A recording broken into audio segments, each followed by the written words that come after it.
old dude sitting up here on a microphone tonight. Right? Oddly enough, I'm a professional comic and get stuck in a mental health gala. Kind of fits, to tell you the truth. No, seriously though, here in Seattle, I've been in and out of the state here since I was in my early 20s. And I used to run an international counseling firm for years and years and years. And I worked with Boeing and Microsoft. We did human resources counseling, right? Those were mental cases. Everyone, I want you to understand something. For these counselors, for these people here, no one comes here when they're happy. They come here because they need help. You literally give a part of your soul to make their lives different.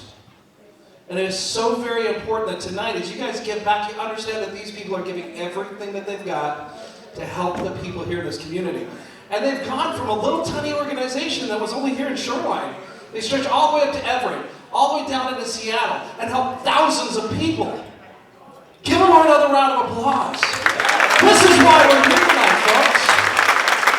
And every one of our families have people who have challenges. And sometimes it's so very hard to get them help.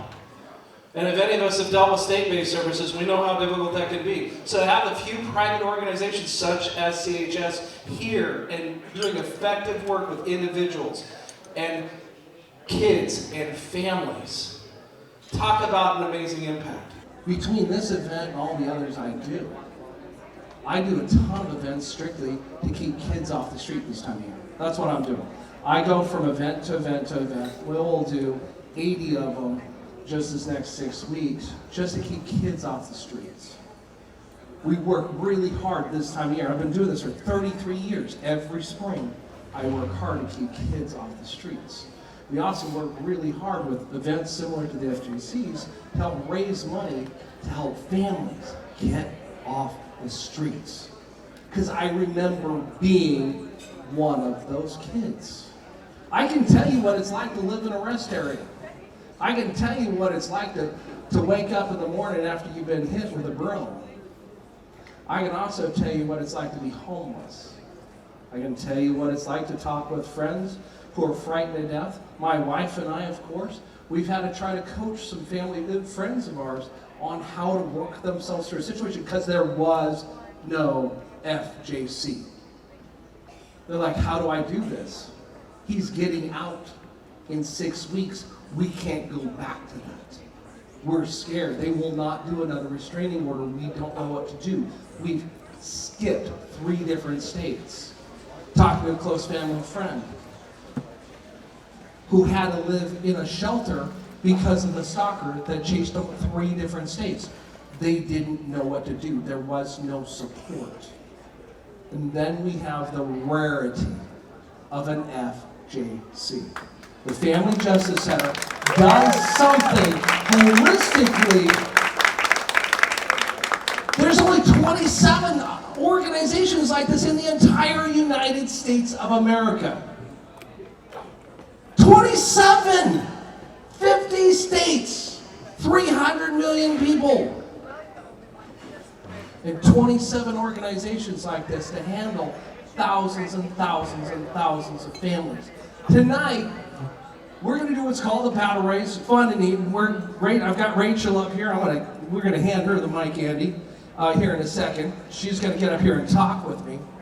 And I'm going to ask you guys to donate to help fund our programs this next year. We're trying tonight to raise $50,000, and it's up to you guys to give us a hand with that. Now, tonight for the paddle race, what I'm going to ask you, and I know I'm asking you to give from your heart. I'm asking you to help support this organization that does so much to support families in our community here. So when you raise your paddle up, keep your paddle up until I call your number, please. I've got recorders here in the room that will be writing them down. We're video recording at the same time. Now looking at me, not you, don't worry about it. And what we're going to be doing is I need you to keep that paddle right up in the air until I call your number. And then you can put it down. And you can raise that paddle as many times as you want. But tonight, I'm going to start off. Could anybody tonight donate $10,000 to help this mission? We got to get to 50,000. We got $10,000, 173 right there. $10,000 for 173. Give them a huge round of applause. $10,000. That's what we need you guys to do. I'm going to ask. You guys got to raise those handles. I need your help. Who could donate $5,000 tonight? Number 202. Number 173. We're already there. You know, it's hard being a volunteer. I don't know about you guys, but I've volunteered for all sorts of stuff. Oh yeah. Hey, you live in a small town, you gotta get involved in the community. So what are you gonna do? Well, I'm an EMT, firefighter. Hey, how about Habitat for Humanity? How about this? How about that? Hey, Justin, can you come? We know you're a professional auctioneer. Can you come auctioneer our local event? Can you do this? Can you do that? Pretty soon you realize you don't have time to sleep. For some of us, though, we drop a lot of things. Some of us, we volunteer when we're younger, and we get some great satisfaction out of it. Some of us volunteer, we don't volunteer till we're older.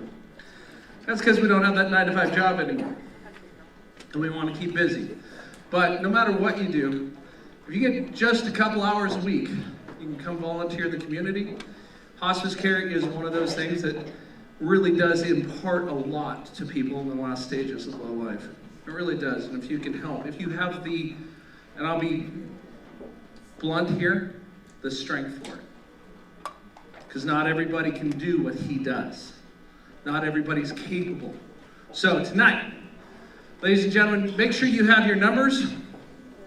Here's what we're gonna do. In a moment, I'm gonna ask you guys to donate to SMC. Every time when I ask you to donate, if you're gonna donate some dollars, I'd like you to just keep your paddle up, please, until I say your number. I'm only so fast. Well, every dollar you guys donate tonight goes to help continue to deliver these services to the community. Make sure that these nurses are funded so that you have so many communities today. Funding keeps getting cut and cut and cut and cut, and then there's no more services. And when there's no more services, there's no more care for your loved ones. And that really gets hard. So your donations tonight helps everybody with their hospice care.